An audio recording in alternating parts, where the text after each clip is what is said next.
Students, मैं चाहूँगा कि आप बड़े एहतमाम के साथ अपना पेपर, नोटबुक, व्हाटएवर जिस पे आप लिखते हैं वो, और पेन जल्दी से आप पकड़ लें। जल्दी कीजिए, जल्दी आपके साथ होना चाहिए। अभी हम ज़रा थोड़ा मुख्तलिफ और एक इंटरेस्टिंग चीज़ की तरफ जा रहे हैं, और वो है सेंटेंस राइटिंग। कि सेंटेंस क्या होता है। राइटिंग तो तभी होगी ना, पहले पता हो व्हाट इज़ अ सेंटेंस।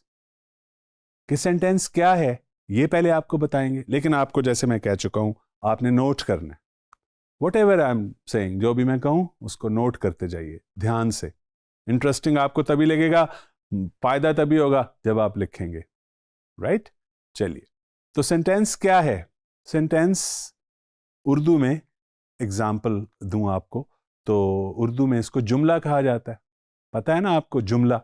तो जुमले की जो उर्दू की डेफिनेशन है वो तो आपको आई एम श्योर जरूर आती है, कि जुमला लफ्जों का वो मजमुआ है जिसका वाज़े पूरा मतलब समझ में आ जाए। जुमला क्या है? लफ्जों का वो मजमुआ है जिसका पूरा मतलब समझ में आ जाए। तो इंग्लिश में एग्जैक्ट सेम आप कह सकते हैं, a sentence is a group of words which conveys a complete sense. तो ये जो कंप्लीट सेंस कन्वे करना है बड़ा इंपॉर्टेंट है, तभी सेंटेंस कंप्लीट होता है। तो वो कैसे कंप्लीट होता है, उसके कौन से पार्ट्स हैं जिनकी वजह से मिलके वो कंप्लीट हो सकता है या होता है। तो वो दो हैं, एक है सब्जेक्ट और दूसरा है वर्ब।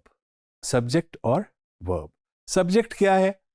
अभी तक हम बात जो करते आए हैं वो ये कहते आए हैं कि subject doer of the action है। वैसे सब्जेक्ट, जब हम in reference to a sentence, जब सब्जेक्ट की बात करते हैं, तो सब्जेक्ट एक जुमले का, एक सेंटेंस का टॉपिक होता है जिसके बारे में बात की जा रही होती है। तो इसका एक हिस्सा है शुरू वाला, जिसके बारे में बात की जा रही है उसे हम कहते हैं सब्जेक्ट। मसलन आप कह सकते हैं अ बुक, उसके बारे में बात करना चाहें तो आप कहेंगे a book is lying on the table.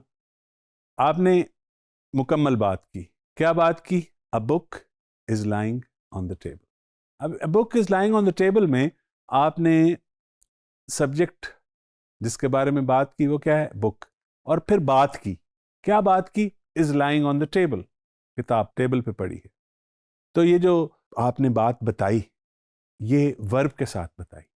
Verb important part है सेंटेंस का, सब्जेक्ट और वर्ब, यानी दोनों में से कोई एक चीज नहीं होगी तो फिर जुमला कंप्लीट नहीं होगा, जुमला ठीक नहीं होगा। याद रखिए कि सब्जेक्ट और वर्ब हमें बताते हैं, दोबारा से रिकैप कर लीजिए, कि सब्जेक्ट किसके बारे में बात की जा रही है और वर्ब बताता है क्या बात की जा रही है। अच्छा, अब वर्ब के अलावा भी कुछ हो सकता है? बिल्कुल हो सकता है।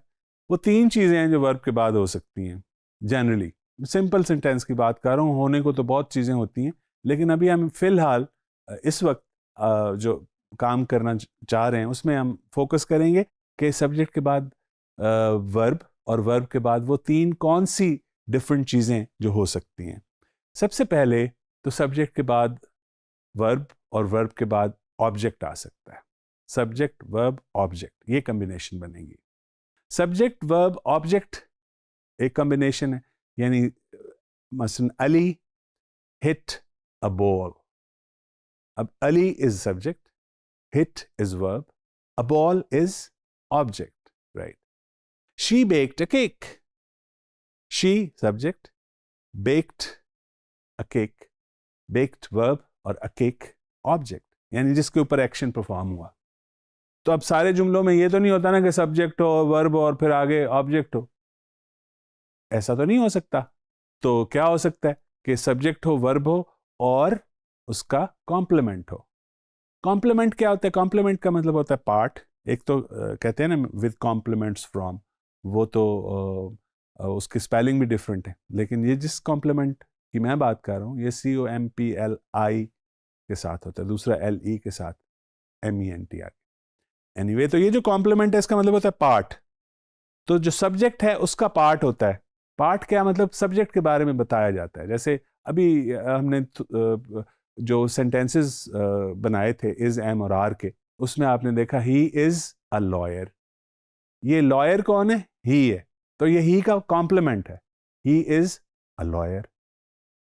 आई एम अल्ताफ, आई का कॉम्प्लीमेंट कौन है? अल्ताफ। ठीक है, समझ आ रही है? नोट कीजिए, ही इज अ लॉयर किसकी एग्जाम्पल है? सब्जेक्ट, वर्ब और कॉम्प्लीमेंट की। इसी तरह सब्जेक्ट और वर्ब के बाद जो पहले हमने बोला ऑब्जेक्ट आ सकता है, फिर हमने कहा कि सब्जेक्ट और वर्ब के बाद कॉम्प्लीमेंट आ सकता है। तो तीसरी चीज क्या है? एडवर्बियल।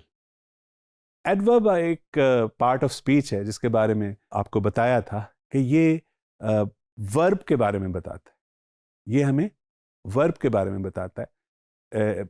वर्ब के बारे में क्या बताता है? Why, where and when some action took place, कि कोई फेल वर्ब कब, कैसे और क्यों किया गया, हुआ, कहां भी, हाँ इसमें ऐड कर लीजिए कहां भी हुआ, व्हेन एंड वेयर।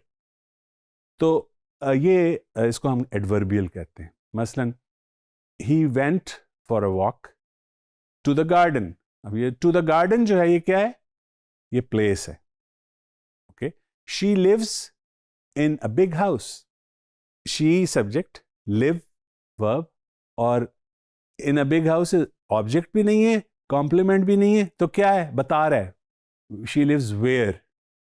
ऐसा ही है ना? वेयर का जवाब हमें मिल रहा है, she lives in a big house.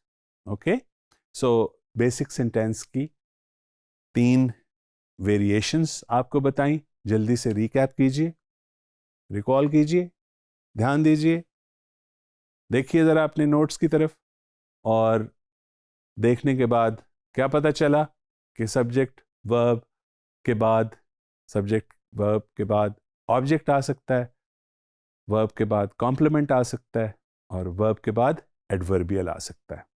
और ऑब्जेक्ट क्या है? फिर से रिवाइज कर लेते हैं। ऑब्जेक्ट जिसके ऊपर एक्शन परफॉर्म हो। कॉम्प्लीमेंट क्या है? वो ही जो कि सब्जेक्ट है उसका कोई पार्ट होता है, जैसे मैंने बोला ही और lawyer, he is a lawyer.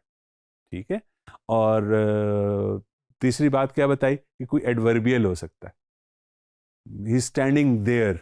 Standing के बाद क्या आया? देयर, जगह, place. So it tells about manner, place, and why something happened, how something happened. So ये बेसिक सेंटेंस का स्ट्रक्चर है, इसको आपने याद रखना है, और इससे रिलेटेड कोशिश कीजिए कि खुद से कुछ एग्जांपल्स अपने आप को प्रैक्टिस करते हैं आप, कि आपने खुद जो सीखा है उसको लिखने की भी प्रैक्टिस किया कीजिए। इसके ऊपर मैं चाहूँगा कि आप 5 सेंटेंसेस ज़रूर बनाइए, 5 सेंटेंसेस बनाइए जिसमें सब्जेक्ट, वर्ब और ऑब्जेक्ट हो, फिर 5 सेंटेंस बनाइए कि सब्जेक्ट, वर्ब और कॉम्प्लीमेंट हो, और आखिरी 5 सेंटेंस बनाइए जिसमें सब्जेक्ट, वर्ब और एडवर्बियल हो।